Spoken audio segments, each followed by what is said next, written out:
কারণ মমতা বন্দ্যোপাধ্যায় যে কথাগুলো বলছেন সেটা মারাত্মক। মমতা বন্দ্যোপাধ্যায় বলছেন হিংসা লেগে যেতে পারে। আমি ওই শব্দবন্ধটাও ব্যবহার করি না টেলিভিশনে, ওটা করা উচিত নয়, ওই শব্দবন্ধগুলো ব্যবহার। দেখুন মমতা বন্দ্যোপাধ্যায় ঠিক কি বলছেন। বলছেন মমতা বন্দ্যোপাধ্যায়ের কথায় দাঙ্গা লেগে যেতে পারে। কেন? এটা কি আগে হয়নি নাকি? বাম জমানায় হয়নি নাকি? তাহলে কেন হবে এটা? শুধুমাত্র এই কারণে যে এবার বিজেপি চলে আসবে ক্ষমতায়?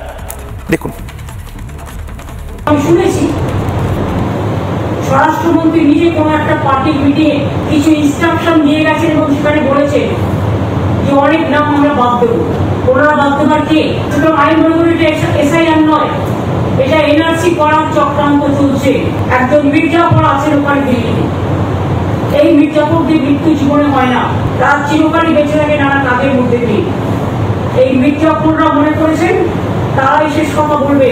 তারা যদি সব করতে যান তাহলে কিন্তু দাঙ্গা থেকে শুরু করে আরো অনেক কেস আছে, সবকিছু কিন্তু বেরিয়ে পড়বে।